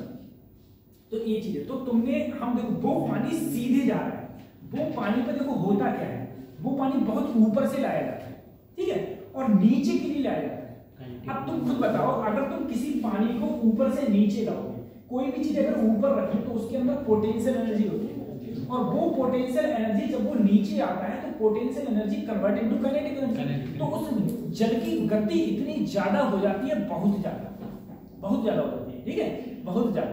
अब तुम खुद बताओ, तुमने क्या करो, तो जब वो पानी बहुत तेजी से आ रहा होता है, बहुत तेजी से, ठीक है, तो ऐसे ब्लेड्स लगे हुए होते हैं बच्चों, जैसे ये हो गया, ये हो गया, अब ऐसे ब्लेड है, ठीक है, ऐसे ब्लेड।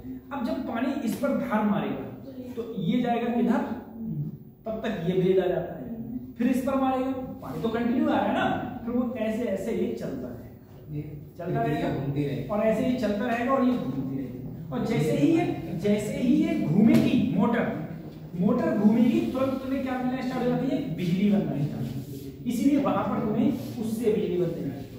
कुछ जगह अम्बेडकर नगर में, आजमगढ़ साइड में एक और है, वहां पर मैंने देखा है, वहां पर कोयले से बनती है, कोयले से बिजली बनती है, ठीक है, संयंत्र से बहुत लगे हुए कोयले से। उनमें क्या होता है, कोयले को जलाते हैं, उससे पानी गर्म करते हैं, पानी से स्टीम बनाते हैं, स्टीम से पहले भैया इंजन भी तो चलते थे, रेलगाड़ी भाप वाली, गदर मूवी देखी होगी, है ना, हाँ, गदर मूवी रहती है, अमीषा पटेल कोयला डालती रहती है, और जितना कोयला डालती है वो उतनी तेज भागती है ना गाड़ी, देखिए लोग मूवी भी देखते हैं, अच्छी लगती है। गदर 2 में भी यही होगा है, तो उससे भी हम लोगों ने यही देखा। अब हम लोग मेन मुद्दे पर ये आते हैं, सब में एक चीज कॉमन है, क्या, मोटर घुमाना।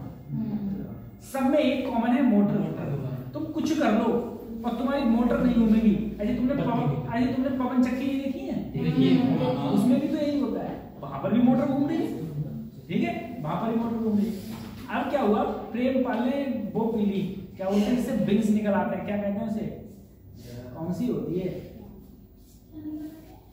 वो, कहते नहीं है, पता नहीं कौन से बिंग्स 80-90 रुपए की मिलती है, इसी एनर्जी ड्रिंक, क्या बोलते हैं उसे, 45% नहीं, रेड बुल, ठीक है, और याद आया, है ना। अब प्रेमपाल रेड बुल, ये बोले ऐसा क्या, अपन को एक रेड बुल पिला दो, तो अपन पेट्रोल की तरह, बोले पेट्रोल क्या करता है, वो इंजन घुमाना ही तो है, बोले मैं अपने हाथ से घुमा दूंगा, तेल की जरूरत नहीं है किसी प्रकार से, घुमा देंगे, बहुत गलत दिखाते हैं। तो मेरे कहने का मतलब ये है कि आपने कोई इंजन देखा होगा, कोई भी जनरेटर देखो, उस जनरेटर के बाहर एक इतना बड़ा सा गोल सा कोई चीज रखी रहती है, ठीक है, उसी को हम लोग बोलते हैं एक प्रकार से डायनेमो, क्या बोलेंगे उसे, डायनेमो बोलते हैं। और वो उसके एक ऊपर डिब्बा होता है, और डिब्बे से वायर निकले हुए होते हैं, उन्हीं से करंट निकलता है, उनसे निकलता है करंट। और उस डायनेमो में अंदर ऐसे इधर मोटर होती है, वो मोटर इंजन से कनेक्ट होती है। जब हम लोग इंजन स्टार्ट करते हैं तो वो इंजन का जो चक्का घूमता है वो उस मोटर को घुमा रहा होता है, मोटर को घुमा रहा है। अब इससे पहले मैंने ये बात बताई है कि जैसे समझो ये ऐसे गोल चक्का है, गोल होता है, ऐसे गोल है। अब इधर वो नॉर्थ पोल और इधर वो साउथ पोल। अब इसके बीच में एक ये रखी है, ये कॉइल रखी है ऐसे, ठीक है। अब तुम्हें पता है नॉर्थ पोल इधर, साउथ पोल इधर, तो magnetic field lines north pole से कहां जाएंगी, साउथ पोल की तरफ, ठीक है। अगर ये रुकी हुई है, लो मान लो ऐसे रुकी हुई है, ऐसे रुकी, क्या इससे मैग्नेटिक फील्ड लाइंस पास हो रही है? हो रही है। मैग्नेटिक फील्ड लाइंस तो पास हो रही होगी, नॉर्थ से साउथ जा रही है, वो तो पास हो रही है, बात नहीं। क्या चेंज हो रही है? नहीं। अगर चेंज ही नहीं हो रही है तो ईएमएफ नहीं है, ईएमएफ नहीं है तो करंट नहीं है, तभी तो करंट फ्लो नहीं होता। तभी तो जब वो चक्कर रुका हुआ होता है तो करंट फ्लो नहीं होता। अब क्या किया, इंजन ने इसे घुमाना स्टार्ट किया, इंजन इसे घुमा रहा है। अब इस समय 0 हो जाता है, इस समय मैक्सिमम मैग्नेटिक फील्ड लाइंस।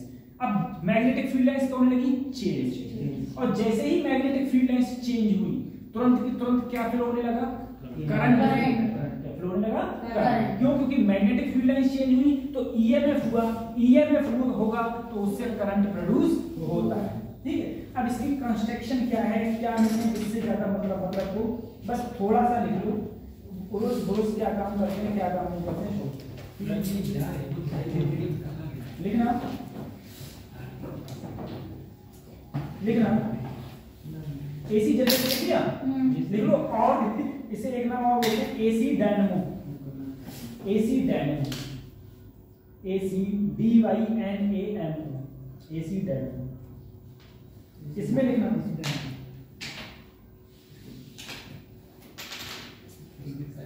लिखना, it is produce electric current,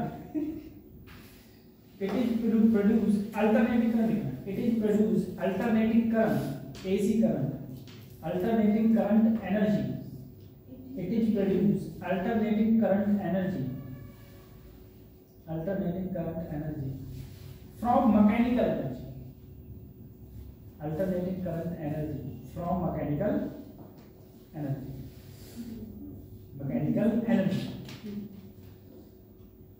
mechanical energy। ठीक है, न्यू लाइन से लिखना, it is based on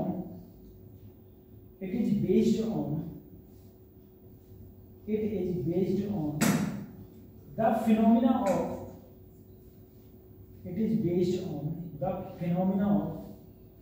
electromagnetic induction,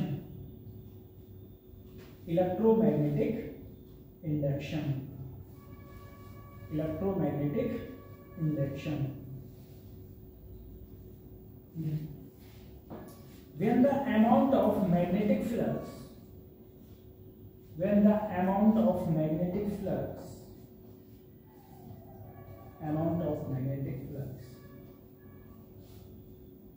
changes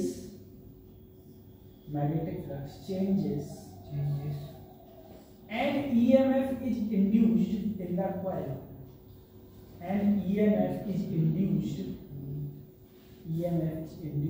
in the coil, and direction of current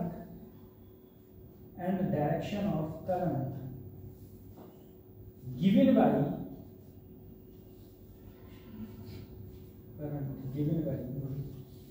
Fleming's right hand rule,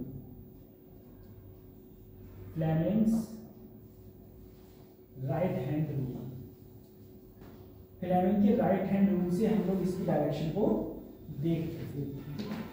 अब देखिए sir, ऐसा है, एक तरफ नॉर्थ और एक तरफ क्या है बच्चों, साउथ। अगर इसमें पूरी कॉइल रखी है और ये कॉइल घूम रही है, ये कॉइल क्या कर रही है, तो अगर ये कॉइल देखो, मैग्नेटिक फील्ड लाइंस ऐसे हैं। अब देखो बच्चों सोचो, मैग्नेटिक फील्ड लाइंस ऐसे और ये ऐसे घूम रही है, यानी कि ये कहाँ आ रहा है, बाहर, ये आ रहा है बच्चों बाहर, और ये कहाँ जा रहा है, अंदर। ठीक है, अब कौन से हाथ से देखने के लिए मैंने कहा है, राइट है ये। सर मैग्नेटिक फील्ड इधर, फोर्स कहाँ लग रहा है, ऊपर, यही तो बाहर आ रहा है, ये वाला ऐसा कहाँ है, बाहर, तो करंट कहाँ होगा, ऊपर। तो इसमें करंट फ्लो होगा ऐसे ऊपर से, ऐसे तो करंट फ्लो होगा, देखो यही तो करंट फ्लो होगा। तो इसमें इससे हम करंट फ्लो की डायरेक्शन को हम लोग देख सकते हैं। थोड़ा सा ये फिगर बना लो बच्चों,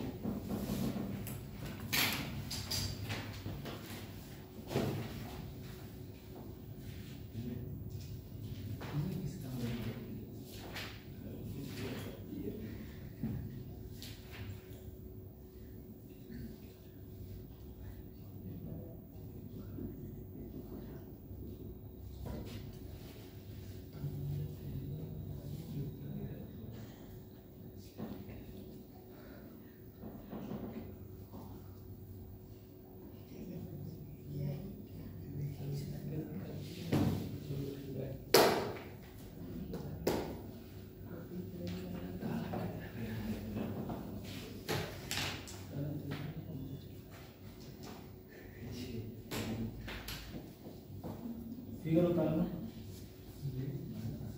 उतार ली, ठीक है।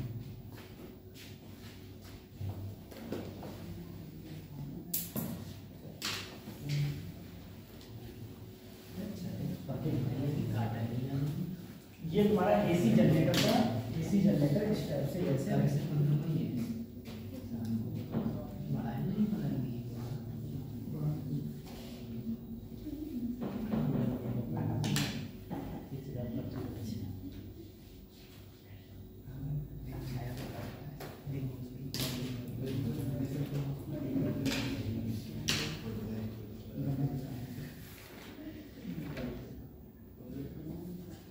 ये सब बोलना है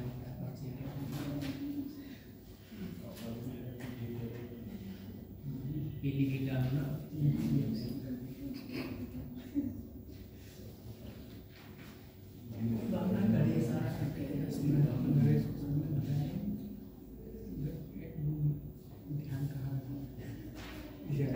कौन सी जगह मैं इसको बता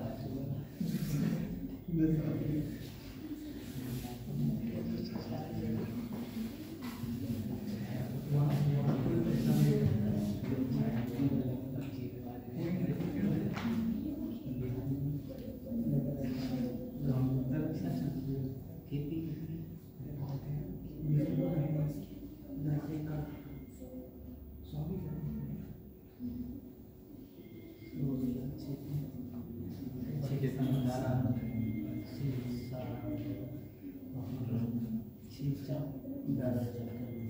क्वेश्चन निकल गई।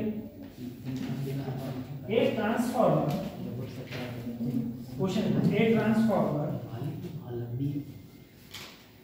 with turn ratio a transformer with turn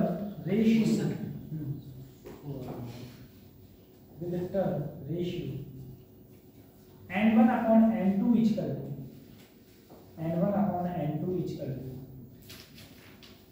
50 upon 1 is connected to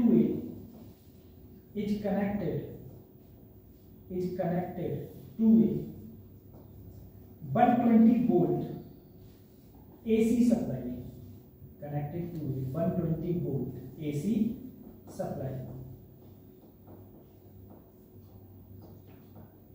If primary and secondary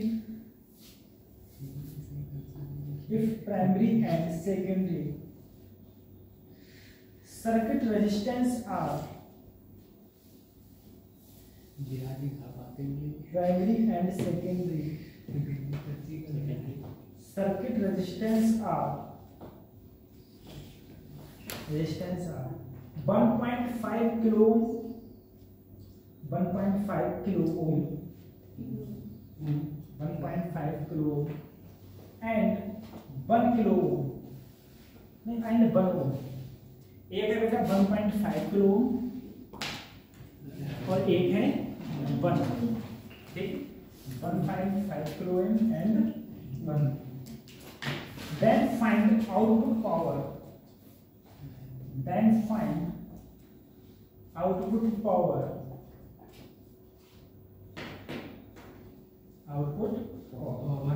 option लिखो 4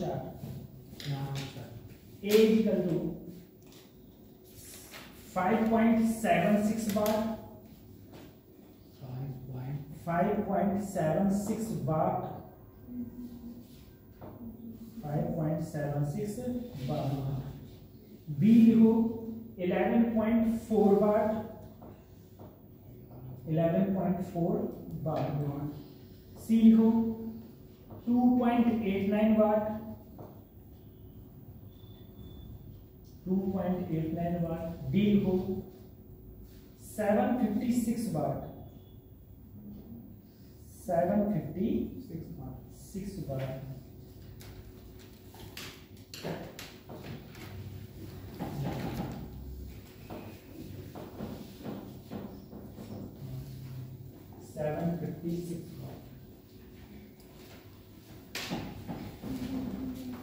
अब सर जी आपने जो ट्रांसफॉर्मर करवाया था उसमें कहीं रेजिस्टेंस तो था नहीं। अब रेजिस्टेंस था नहीं, आपने हमसे पूछ लिया ऐसा तो था ही नहीं, हम क्या करें है ना। तो देखो सबसे पहले पूछी क्या है पावर, दिया क्या है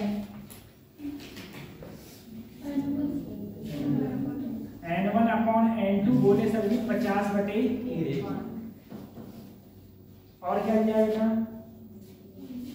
वोल्टेज सप्लाई, सप्लाई का मतलब है V1, ठीक है, V1 मतलब इनपुट, ठीक है, इनपुट कितना सप्लाई किया गया? 120 वोल्ट। सर ये दिया है 120, मैंने कहा बिल्कुल ठीक है, ठीक है। तुमसे क्या पूछा है? आउटपुट। क्या पूछा है? आउटपुट पूछा है, वोल्टेज नहीं पूछा है, पावर पूछा है। क्या पूछा है? सर यहाँ कहीं करंट का जिक्र है? नहीं है, करंट का जिक्र नहीं है। अगर करंट का जिक्र होता तो मैं P आउटपुट के लिए लिखता VI, तो V2I2, यही तो आउटपुट होता, यही क्या होता? आउटपुट। V2I2, यही तो आउटपुट होता। लेकिन इसमें कहीं करंट का जिक्र ही नहीं है, तो कोई बात नहीं। I इक्वल टू क्या होता है? V/R। R का तो जिक्र है, तो मैंने क्या किया, इसकी जगह कर दिया V/R। यहाँ 2 था तो V2/R2, तो ये हो गया सर मेरा V2²/R2। अब सर मुझे तो V2 भी नहीं पता है, मुझे क्या नहीं पता है? तो देखो हम एक बात जानते थे, N1/N2 बराबर V1/V2, 50/120/0 से V2 की वैल्यू क्या आई? बोलो, 12/5। देखो 50/120/V2, तो V2 की वैल्यू लिखोगे तो 12 एकम 12/5, 0 से 0 काट दिया। सर V2 की वैल्यू आई 12/5, ठीक है। अगर 12/5 आई, अब सर जी यहां रख दो 12/5 का होल स्क्वायर, 12/5 का बटे R2 कितना दे रखा है? 1 ओम। R1 कितना है? 1 किलो ओम। किलो का मतलब क्या? 10⁻³ ये कितना दिया है? 1 ओम, तो 1 लगा दिया, तो 12 अपॉन 25 से काटे, 25 पंजे 125, 25 छक्कर 100, तो 25 पंजे 125। अब देखो 5 पॉइंट कुछ आएगा आंसर। जी सर। अब अगले क्यों करोगे? 4 ऑप्शन देखो सर, फर्स्ट वाला ऑप्शन है 5.76 होगा नहीं, बस यही आंसर है, यही क्या करेंगे? सही है, ये आंसर होगा।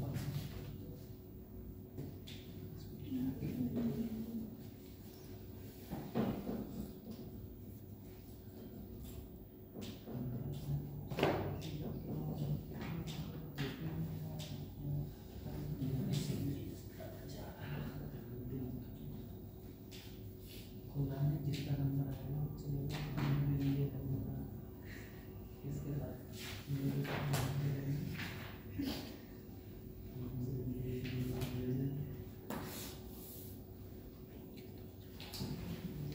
इसके बाद जो अगला चैप्टर है वो है इलेक्ट्रोमैग्नेटिक वेव, ठीक है।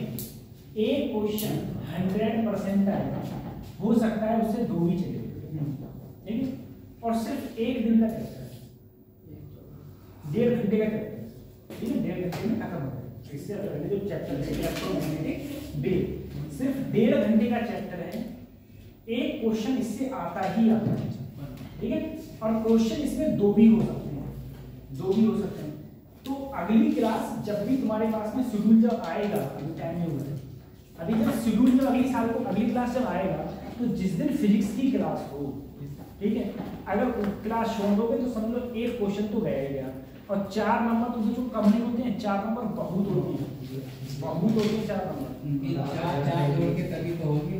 हाँ, नहीं तो सब धीरे धीरे छोड़ते रहोगे और क्या, 4 नंबर छोड़ते रहो, फिर ऐसे हो गए, ये रहता है, तो उसमें आता ही आता है।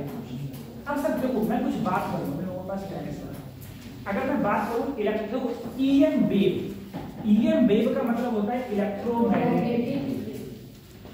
तो हर वो वेव इलेक्ट्रोमैग्नेटिक वेव होती है जो स्पीड ऑफ लाइट से चलती है, ठीक है। जैसे radio wave, radio wave speed of light से चलती है, ठीक है।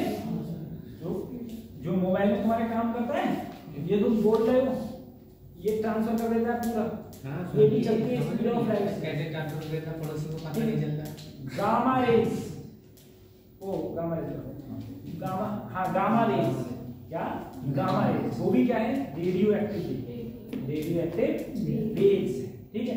ऐसे ही जो हमारे सन से जितनी लाइटें आ रही हैं, अल्ट्रा वायलेट रेज, वो भी क्या है, इलेक्ट्रोमैग्नेटिक वेव। सबसे पहली बात तो ये है, इन वेव्स की जो स्पीड है वो 3 × 10⁸ या फिर 3 लाख किलोमीटर पर सेकेंड है। 1 सेकेंड में 3 लाख किलोमीटर, ठीक है, इतनी। दूसरी, इन्हें चलने के लिए मीडियम की जरूरत नहीं। पहले कहा गया था कि इन्हें ईथर की जरूरत होती है, तो वो बोले सूर्य से भी तो आ रहा है, बोले सूर्य से आ रहा है तो जो ब्रह्मांड है उसमें ब्रह्मांड कोई रहा ही था, ठीक है। बोले जो पृथ्वी के बाहर जाओगे तो वहां पर ईथर है, बोले ये ईथर क्या होता है, बोले बस है एक प्रकार का मटेरियल ईथर, बहुत हल्का है, बहुत हल्का, बोले है ईथर है, ठीक है। बाद में डिसाइड हुआ, पता चला कि वहां पर तो कोई है ही नहीं, कुछ ईथर उतर कुछ है ही नहीं, तो फिर बाद में ये आया कि भाई इलेक्ट्रोमैग्नेटिक वेव, उन्हें चलने के लिए मीडियम की जरूरत नहीं होती। तो इन्हें हम बोलते हैं नॉन मैकेनिकल वेव, ठीक है। नहीं, मैकेनिकल, नॉन मैकेनिकल वेव क्या होती है, वो जिन्हें चलने के लिए मीडियम की रिक्वायरमेंट होती है। एक बात सोचना, मैं जो बोल रहा हूं ये वेव को क्या बोलेंगे, साउंड वेव, और ये साउंड वेव को चलने के लिए मीडियम की रिक्वायरमेंट होती है। अगर मीडियम नहीं होगा तो मैं कुछ भी बोलता रहूंगा, आप लोगों को सुनाई नहीं आएगी, ठीक है, आप लोगों को सुनाई नहीं देगी, मैं कुछ भी बोलता रहूं, ये सब तभी सुनाई जा रहा है। तुम देखो हमारा दिमाग भगवान ने किस प्रकार से बनाया है, मैं बोल रहा हूं, ठीक है, तो तुम्हें लग रहा होगा कि मेरे मुंह से कोई आवाज निकल रही है, मेरे मुंह से आवाज नहीं निकल रही है, एक वेव प्रोड्यूस हो रही है। क्या प्रोड्यूस हो रही है, वेव, ठीक है। यहाँ कोई साउंड नहीं है, ये क्या है, सिर्फ एनर्जी है, सिर्फ वेव प्रोड्यूस हो रही है, ठीक है। अब वो वेव क्या हो रही है, वेव जा रही है, जाने के बाद तुम्हारे कान के पर्दे में टकरा रही है, ठीक है, तो हर तरफ हो रही है ना, इधर भी, कान के पर्दे पर टकराती है, फिर कौन सा वेव कितने फ्रीक्वेंसी की हुई, ये सिग्नल कहा जाता है दिमाग को, और वो दिमाग तुम्हें बताता है ये कहना चाह रहा है, सही है, तो कितना फास्ट फॉरवर्ड काम हो रहा है ना। इसलिए शरीर की केयर करना बहुत सीखो, खून खाया पिया करो, और ये फास्ट फूड मत रहा करो लड़कियों, ठीक है, फास्ट फूड करने से कुछ नहीं होता है, खून खाओ पियो आराम से। तो वही चीज है। इसके बाद में हम लोग का इलेक्ट्रोमैग्नेटिक वेव स्टार्ट हो गई अभी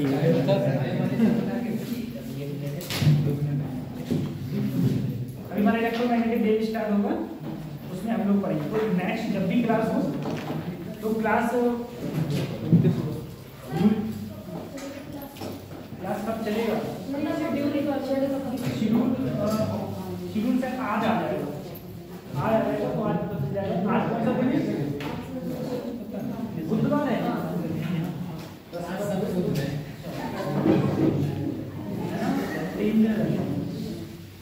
तो शेड्यूल आज आ जाएगा, पता चल जाएगा वैसे नंबर ऑफ क्लासेस बहुत बची हैं, नंबर ऑफ डेज कम बचे हैं एग्जाम, क्योंकि 60 क्लासेस बची हैं, बायोलॉजी तो 70 बची हैं। देखो ना कितना हो गया, और बोल इसमें देखो 20 होगा, अभी नहीं क्या बात